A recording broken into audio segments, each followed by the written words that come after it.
This is the most empty place on Earth, the place almost no one goes, Antarctica. It's the last continent discovered by explorers, the last place to be charted and examined and understood, the last place to be inhabited. Even the wildlife here knows this land is different, and perhaps it is a mark of how harsh this land can be, that there is no creature here that cannot swim or fly away.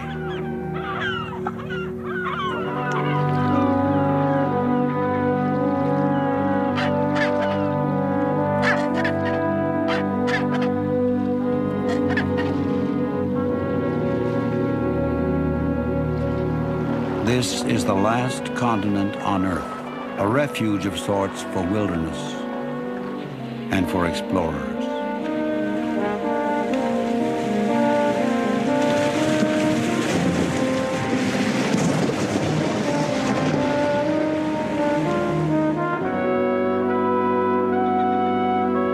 Falkland Islands.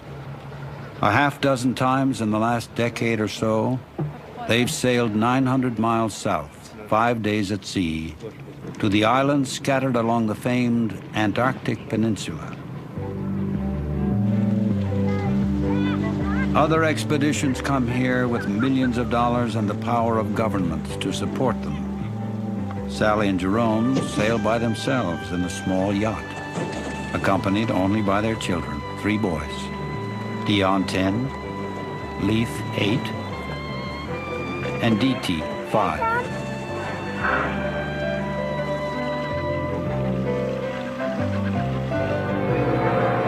We're going on that one there. On that one over there where the fake pigeons were.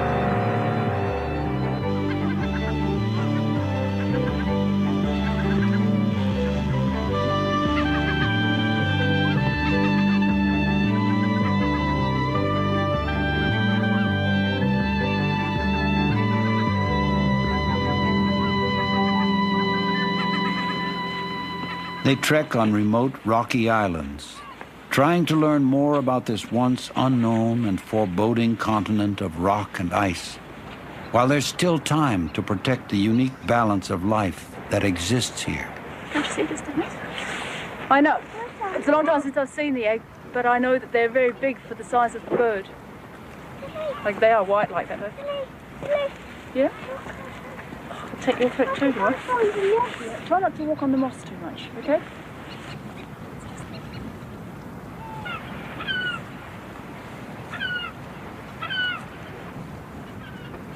As usual, the Pensees are beginning this voyage in December.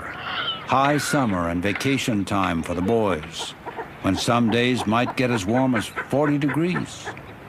This will not last long, the Pensees know. Winter and ice are never very distant here.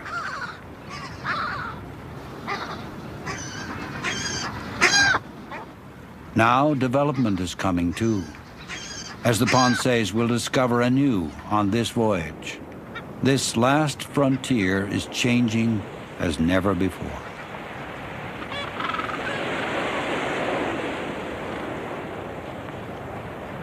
The Pensees have gradually come to concentrate on the odd and endearing birds that are native to this place. They're concerned now that penguins may become threatened because many countries are claiming interests in the riches that may lie here. The Pensees will use their boat, part research vessel, part home, to search out penguin colonies all along the Antarctic Peninsula. The peninsula reaches up some 700 miles from the continent towards South America. The Pensees' goal is to survey the size of penguin colonies. That is, to count them, all the way to Marguerite Bay at the bottom of the peninsula. Even further, if the ice will allow them. In earlier voyages, they've found many colonies no one else has ever seen. Deception Island, near the northern end of the peninsula, an early stop for the Pensees, and the site of a big colony of one of the 3 penguin species dominant on the peninsula, Chinstraps. Scientists use penguins as a key indicator species to gauge the health of the entire delicate Antarctic ecosystem. To do that, though, they must know how many penguins are actually here.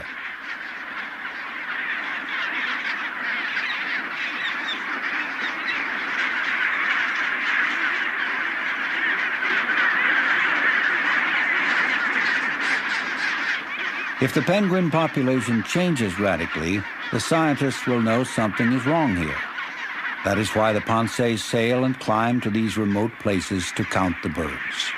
You can do a rough estimate by just counting up groups of, say, 100 and then multiplying up the groups of 100. That's a very rough estimate. If you want to do it properly, though, you've got to map out the area that the colony is occupying and then work out average density of the colony and multiply it up. Like, it's a couple of days' work to do it accurately. But you can get a good estimate. If you take your time in a couple of hours, you can get a pretty good estimate of it. But we just compare it with colonies we know from elsewhere. Like one in particular with 30 to 40,000 pairs, and it's a lot smaller than this. This is huge. Must be one of the biggest Chinstrap penguin colonies down on the peninsula, I think. This one, it's got to be, I think. Huge.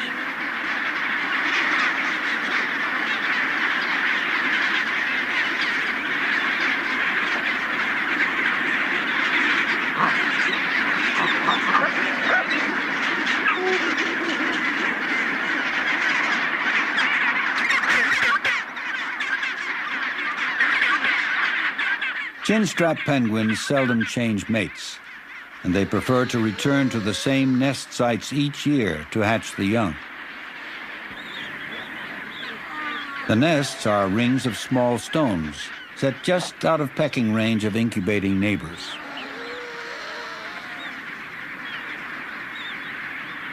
The females usually take the first shift, sitting on the eggs, fasting for up to 8 days.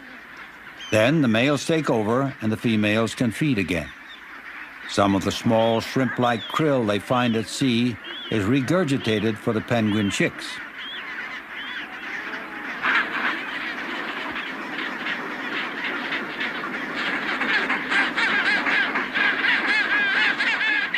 Sally does not spend much time with the colonies here on Deception Island, though. This time, her work lies further south.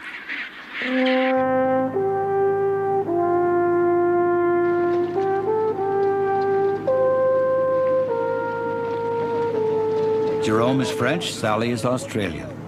They sail aboard the 50-foot steel-hulled Damien II. It can look like a frail ship in amid all the ice and rock, but the ship can take the Ponceys places that others cannot go, which helps them make a living.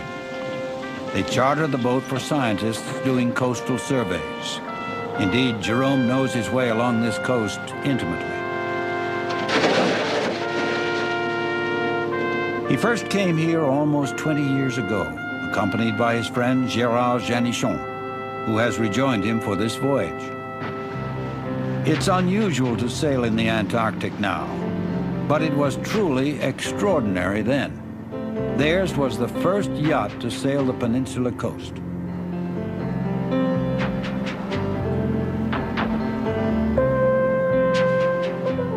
The adventure made them heroes in France. Fees from a book allowed each of them to build bigger and better versions of the first vessel. But new boats don't eliminate the 4-hour watches throughout this 2-month journey, or the sameness of stored food, or the confining conditions of life at sea. These things they simply get used to. But anyone who's lived on a yacht or on a boat, I tell you get used to shifts, 4 hours on, 4 hours off, or whatever you happen to do, and it's just something you get used to. You can't have exactly what you want to eat or drink when you feel like it, or you can't wash every day if you want to, or you can't go down to the nearest pub for a drink just to get away from it. You just accept that. It might look difficult to people, but I can tell you, for Jerome, and perhaps less so for me, it's far more difficult. It would be far more difficult for him to have to get into a car every morning and drive to work.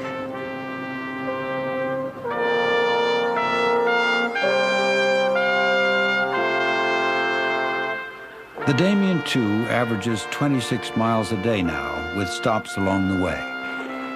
Working from cove to cove, they arrive at Couverville Island, a breeding site for many, many Gentoo penguins.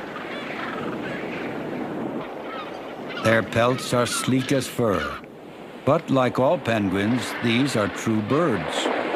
Short, thick feathers help insulate them from the cold, and at the same time lie close to the body to help the speedy swimmers in the water.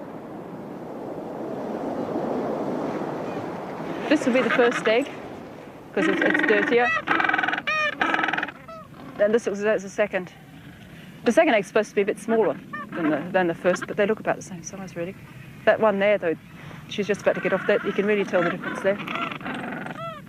The Gentoos are apt to form lifelong attachments among breeding pairs, although they are not so particular about which nest site they use from season to season. On the peninsula, it takes about 5 weeks for penguin eggs to hatch. The parents watch over them for another month or so, and then leave the chicks in large groups while the parents are off gathering food. 1 or 2 months later, the young penguins begin to feed on their own.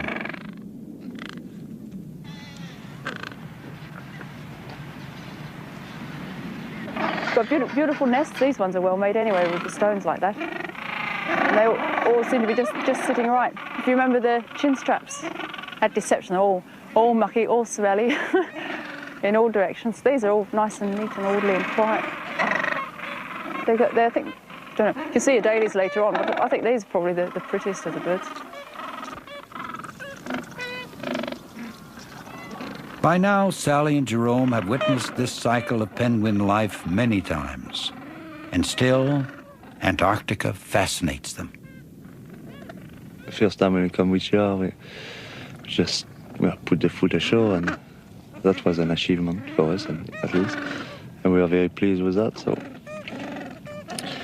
we've been a bit scared, we've been fighting to reach Antarctic, and the only thing you want after is come back a bit more confident and go a bit farther. Is what we have done, just going farther and farther, each time knowing a bit more. And when you start to know a place, it starts to belong to you, or you belong to this place. And it's what's happened to us.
Often while Sally is counting penguins, the children explore for themselves.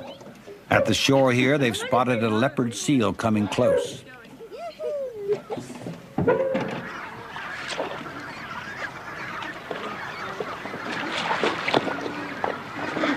He's probably waiting for a penguin to come. Then when a penguin comes, he's probably going to get it. Penguins that survive to adulthood may live for 20 years. They're safe on land with practically no predators. But in the sea, there is danger from seals, especially the leopard seal.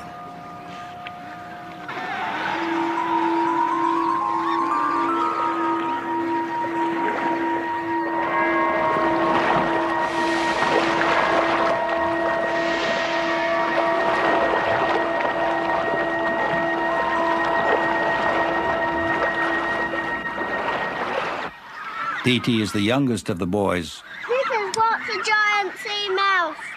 Here's George. Shall we put it back in the water? Leif, the middle boy, finds that this summer, geology has captured his attention.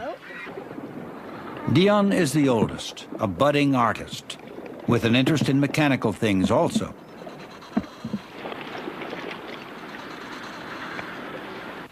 Don't jump. Just go slowly down.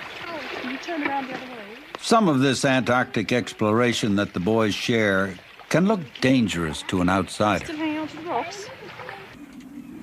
But plainly, Sally and Jerome see great benefits in bringing the children with them. At home in the Falklands, a traveling schoolmaster visits for a couple of weeks every other month or so, with lessons from Sally in between. On board the Damien II, the boys learn about Earth science by splashing where boiling volcanic waters mix with the near-frozen sea.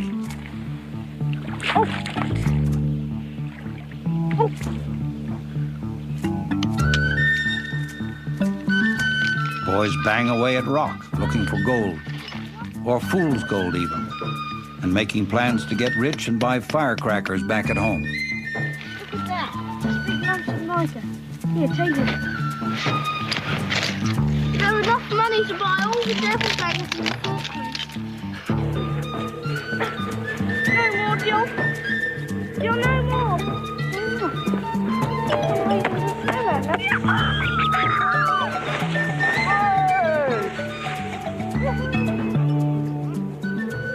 You can just see the difference that it's made to them. And coming down here for 3 months, as I mean, you can see how many people they meet and what they're introduced to and what they're capable of learning. And there's no way, I mean, there are other ways of getting the same education or the same facts, but this is a very, very good way of getting it, you see.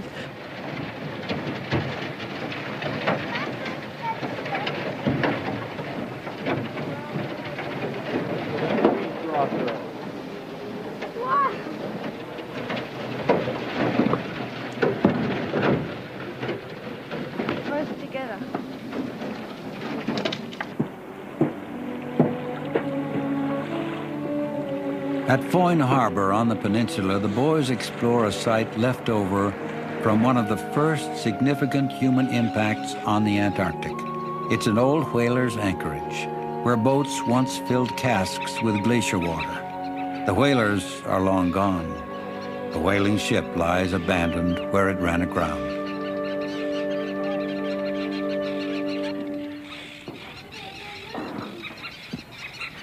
In the hold of the wreck, the boys find dozens of the cone-shaped tips for harpoons that once took tens of thousands of whales in a season, until some species were threatened with extinction.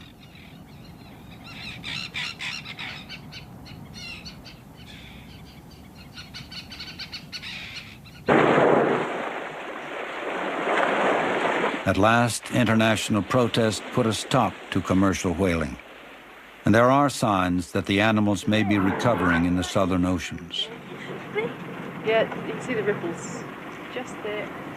There. 3 humpbacks approach the ship. Their size and curiosity must have made them easy targets for the whalers. This one.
But whale hunting was only among the first human endeavors to mark the Antarctic.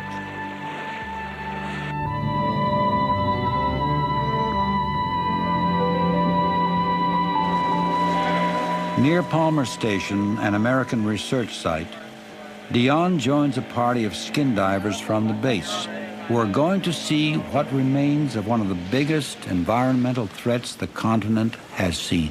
Actually, we're surveying the wreck today to look for oil spills. Oil leaks. And some of the oil leaks they plugged up with wooden bugs and splash zone last year.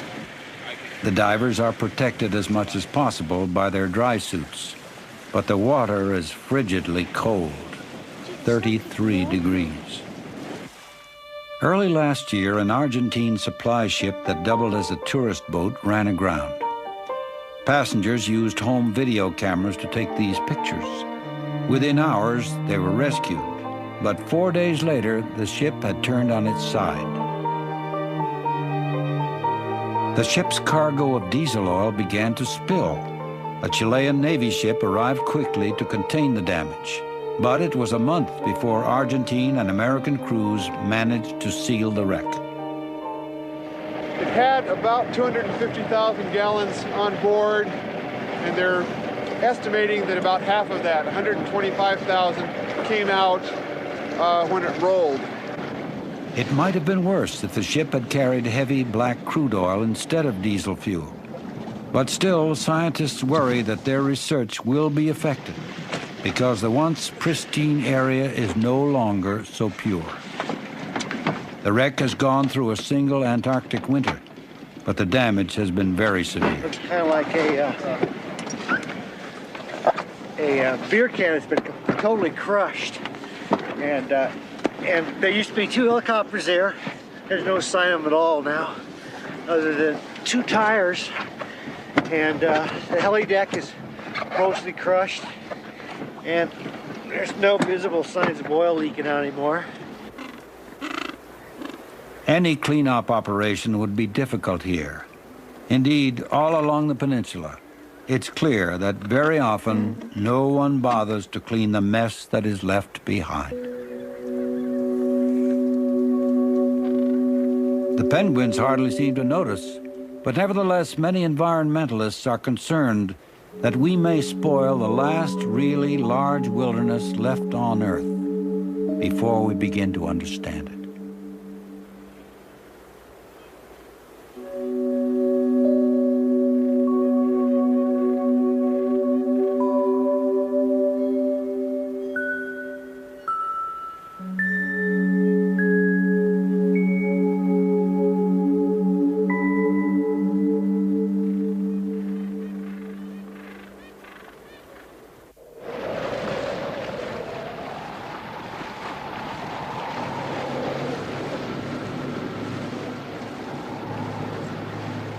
The Damien II has been at sea for about a month, with dozens of stops so far for penguin surveys. Now Jerome has set course for Dream Island, about halfway down the peninsula.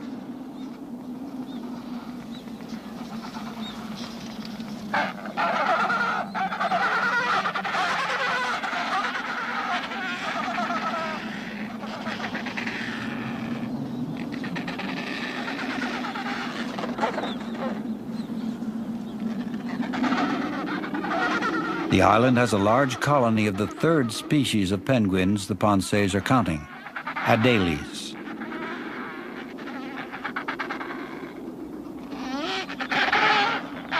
Look, 2 young males fighting. That's really good. That's fantastic up there.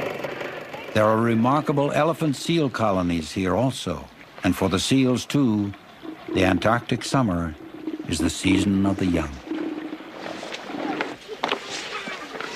Well, it's a bit slippery in all this muck, especially where the penguins have been. And I don't want you to fall in that. Oh, you're right, there's a weenie.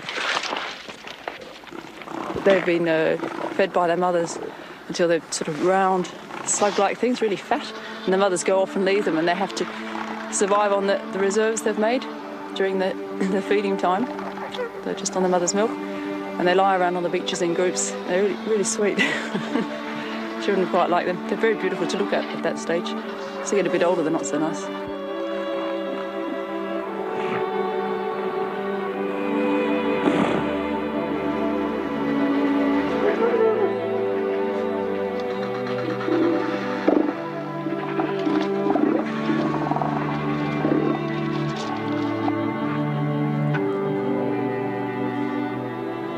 Doesn't look as if there are like any more chinstraps over this way though.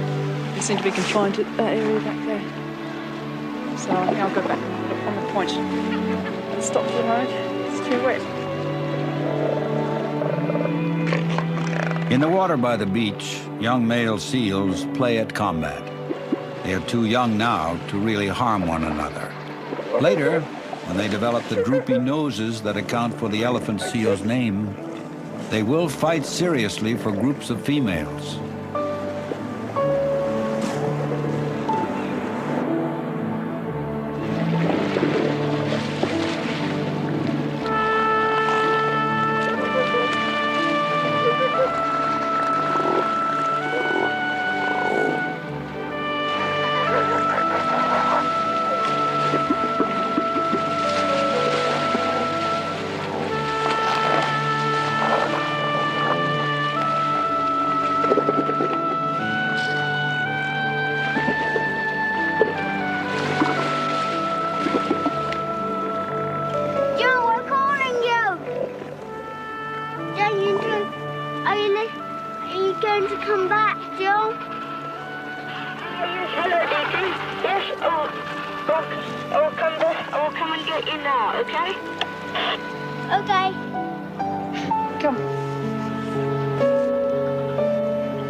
All along the coast, the Panseys find sites of earlier explorers, many of them no longer in use.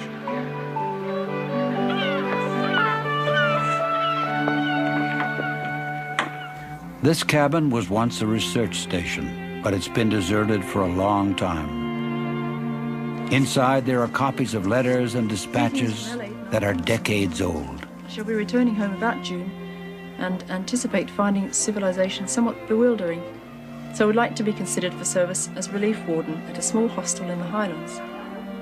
It's the kind of thing now, over 30 years since it was put up, and it really is the kind of thing now you can say it's part of the history of this place, and it really should be preserved and looked after to keep it like this. And all this food, you never get food like this again in boxes. No one eats this kind of stuff anymore. But it's still here, and this is how a British base worked 30 years ago. And it's really worthwhile doing something about.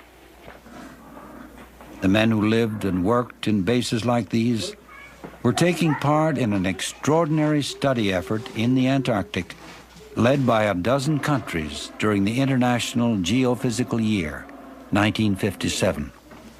The scientists paved the way for governments to go on cooperating, and eventually there was an Antarctic Treaty. It's worked ever since to hold Antarctica as a scientific reserve. Today, tourist ships send groups like this one from New York's Museum of Natural History ashore to the sites where once only scientists went. Antarctica's past and present meet here, and perhaps show the way to the future as well. Not too close to the penguins. Some environmentalists want to see the entire continent now made into a world park.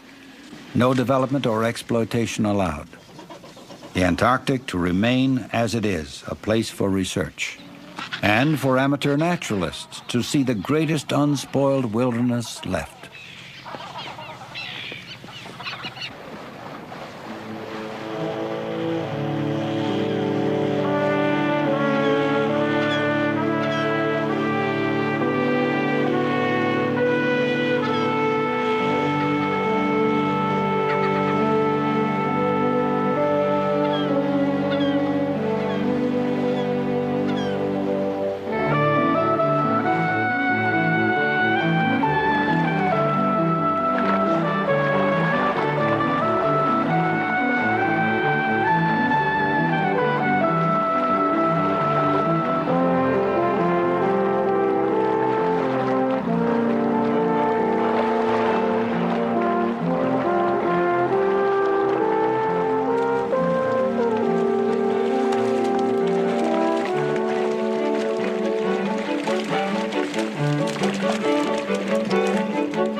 Some of the old geophysical year stations are still operating.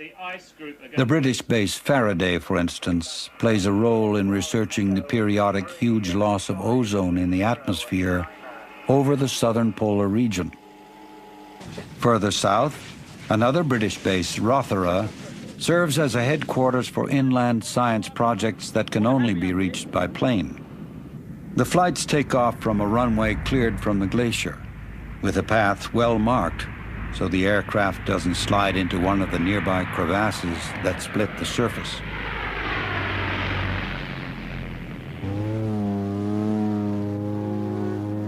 From the air, an observer easily sees the extent of one of the great treasures and paradoxes of Antarctica: ice. This is the driest continent. Hardly any snow or rain ever falls. But what does fall is frozen in place and remains. So Antarctica is both the continent with the least precipitation and the one with the most water, almost all of it locked up in ice. Some estimates are that 70% of the world's fresh water is here. The ice here on the plateau also provides an ancient atmospheric record that's key to studying new phenomenon such as the greenhouse effect. These operations are just underway. When full drilling begins, the scientists will be able to plunge the drill bit through centuries to see what changes have occurred over time.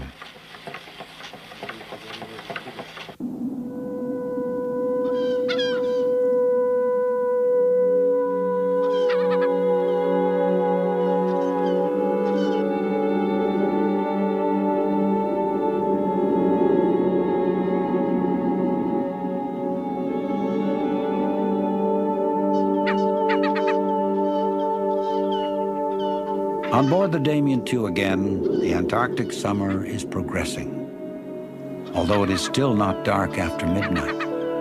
Indeed, Jerome calls this the planet of light.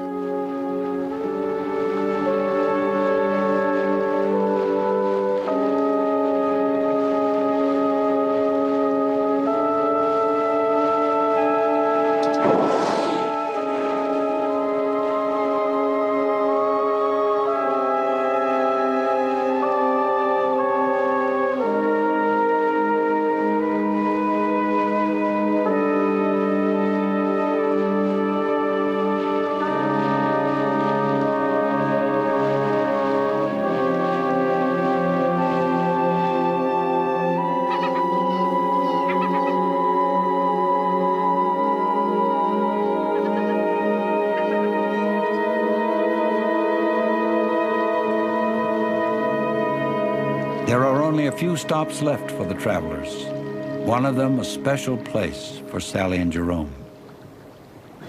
More than 10 years ago, on their first voyage to the Antarctic together, they decided to stay over in the long darkness of winter. They had only the Damien II for a base, frozen in a harbor, here at Avian Island. It was a really big surprise for us to see just how many penguins there were, or how many birds there were on that island. We're really surrounded by them.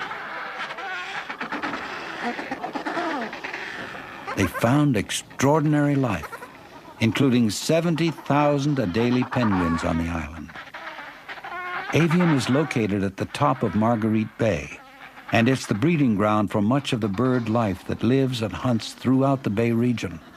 If something happened here, it could seriously affect bird life in the entire Bay Area. Besides the Adelies, there were giant petrels and cormorants, gulls, skuas, and every single bit of that island's covered in birds. And you're surrounded by birds, and you really do live part of that cycle of the summer season with them completely. I don't know, whoever comes here to look at the birds will realise that the giant petrels here are more wary than others anywhere else, really. I see. Perhaps. But the Ponces are disturbed to learn the birds may soon be sharing the island. A Chilean scientist from a nearby base is examining Avian as a possible site for future studies. don't. It depends what they want to do. If it's going to be... Sally and Jerome are beginning to worry that the many scientists and bases could soon overwhelm the fragile wilderness they have come to study.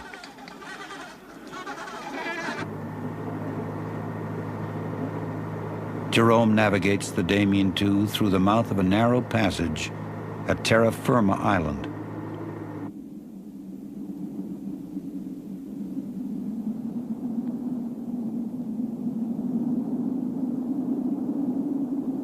They are very far south now, nearly at the base of the peninsula, where conditions are terribly harsh. Some years the sea is frozen solid here. The air is very cold. Nonetheless, small patches of grass and pearlwort flourish here. Unexceptional in any way, except that these are the southernmost flowering plants known to exist anywhere. The furthest outpost of green in a world that is almost all grays and blacks and ice white. It was the Ponce's who made this discovery and reported it to the scientific world, although they now realize this too may draw others. People have to realize what this is and realize how they can damage it if they come too close and how they can keep away and still enjoy it.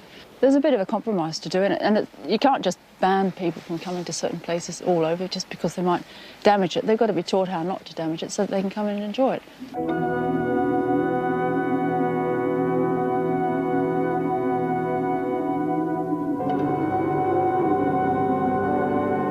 Many explorers must pause to wonder a little at what they do and at what will be done by those who inevitably will follow.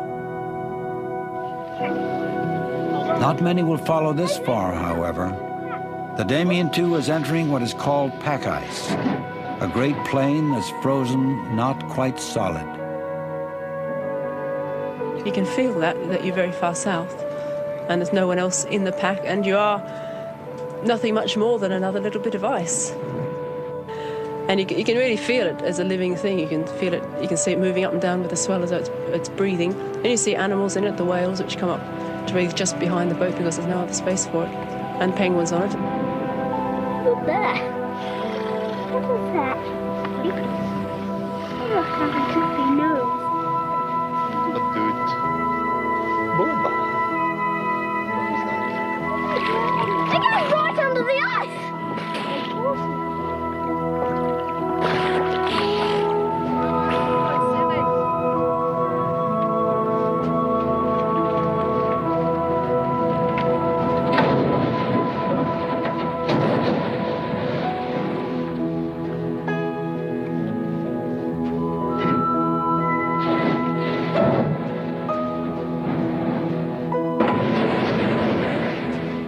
The steel hull of the ship allows it to smash its way through.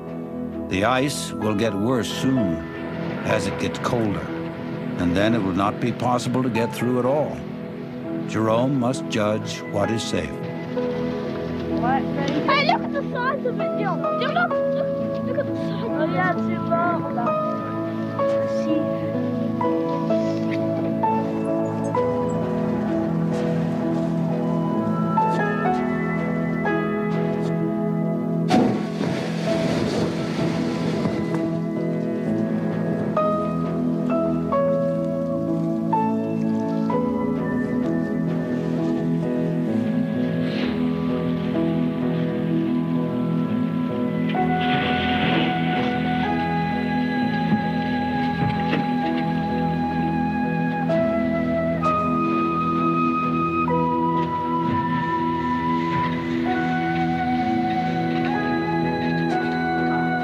They have gone as far as they can. The Damien II must turn back toward King George Island.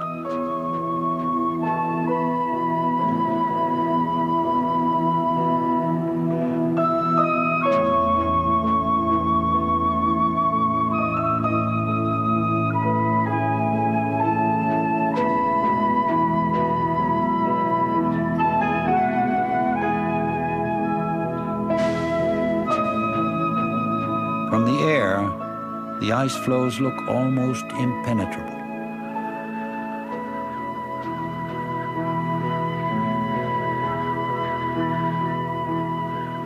once you've been through a really bad storm and just got out, or you had to go through a lot of ice and just managed to get through, and the next day's beautiful weather.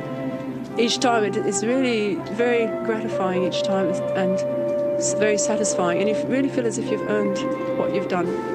It's the feeling of it being very difficult here, and you've managed to win through in spite of that.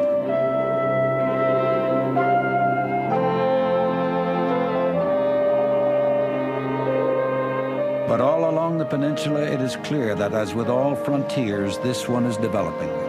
In the time since they left the British base at Rothera, perhaps the biggest cargo ship ever to come this far south has arrived and begun unloading bulldozers and rock crushers and housing for construction workers. What is it? That's the porter cabin-like thing to live in that they're taking ashore.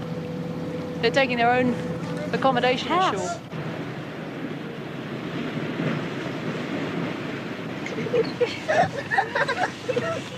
Well, I propose a whiskey for that. To celebrate the invasion of the Antarctic.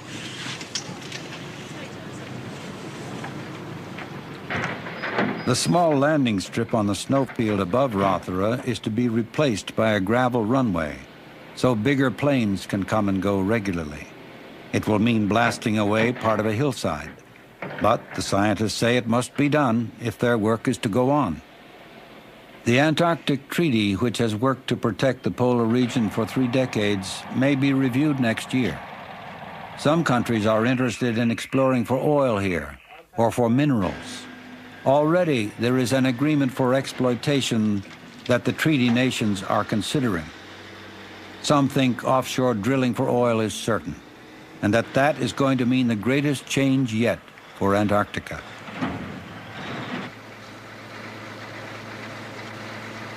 We are next to the first area, actually, where oil will be exploited. It's next to this sedimentary depot, so will be some oil rig somewhere here. And maybe this one will die covered with oil, like that. Or it will be starving, very hungry, because there will be no more food. After that will be our children. Meanwhile, building goes ahead, especially on King George Island, the Damien II's final destination. If you look at what's happening at Rothera, if you look at what's happening here, this is the first steps in opening the place up. That's for sure. What, I don't know. The rest of the world is still over the horizon, but it seems to get closer every day.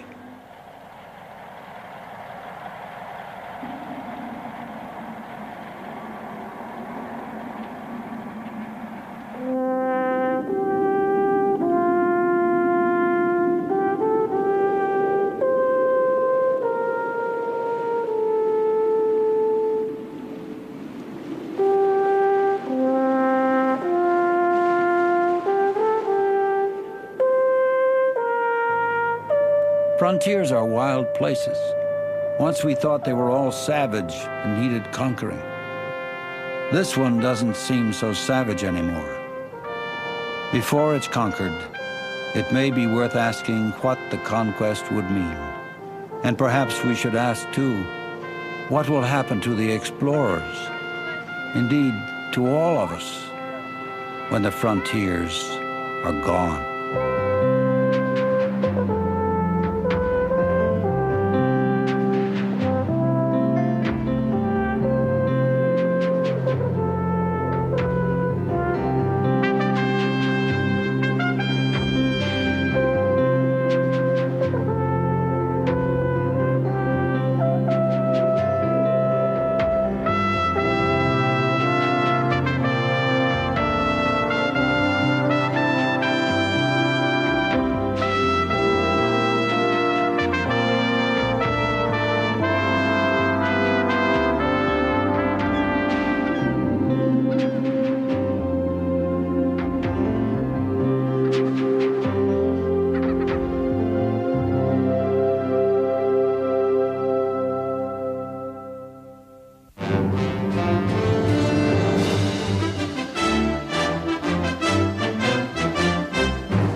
I know.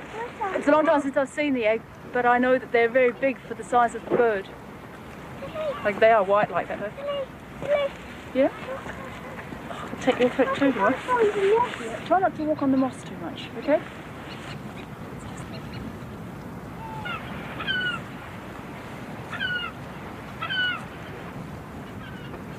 As usual, the Ponceys are beginning this voyage in December. High summer and vacation time for the boys, when some days might get as warm as 40 degrees. This will not last long, the Ponceys know. Winter and ice are never very distant here.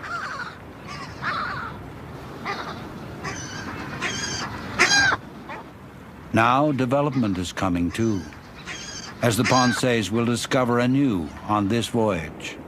This last frontier is changing as never before. Sail by themselves in a small yacht, accompanied only by their children, 3 boys.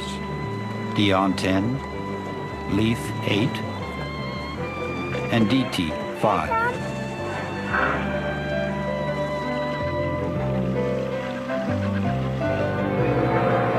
We're going on that one there.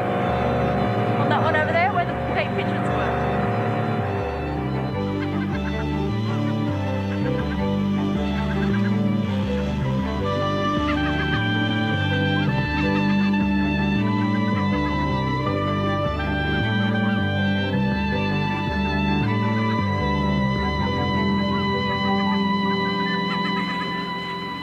They trek on remote rocky islands, trying to learn more about this once unknown and foreboding continent of rock and ice, while there's still time to protect the unique balance of life that exists here. Can't you see this thing?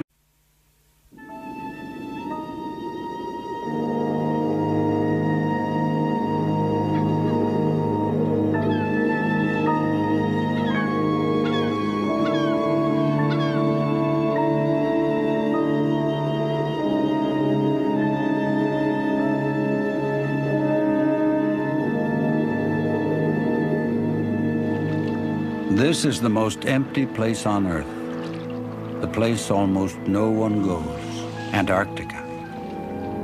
It's the last continent discovered by explorers, the last place to be charted and examined and understood, the last place to be inhabited. Even the wildlife here knows this land is different, and perhaps it is a mark of how harsh this land can be, that there is no creature here that cannot swim or fly away.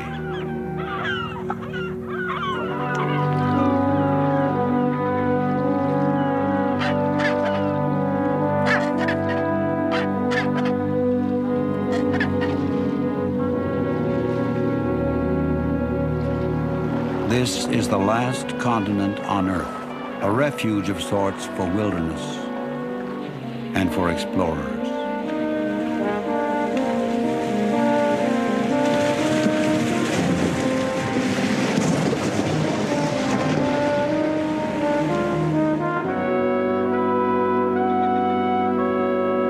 Islands. A half-dozen times in the last decade or so, they've sailed 900 miles south, 5 days at sea, to the islands scattered along the famed Antarctic Peninsula. Other expeditions come here with millions of dollars and the power of governments to support them. Sally and Jerome. The Ponceys have gradually come to concentrate on the odd and endearing birds that are native to this place. They're concerned now that penguins may become threatened because many countries are claiming interests in the riches that may lie here. Ponce's will use their boat, part research vessel, part home, to search out penguin colonies all along the Antarctic Peninsula. The peninsula reaches up some 700 miles from the continent towards South America.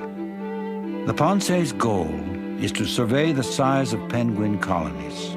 That is, to count them, all the way to Marguerite Bay at the bottom of the peninsula. Even further, if the ice will allow them. In earlier voyages, they've found many colonies no one else has ever seen.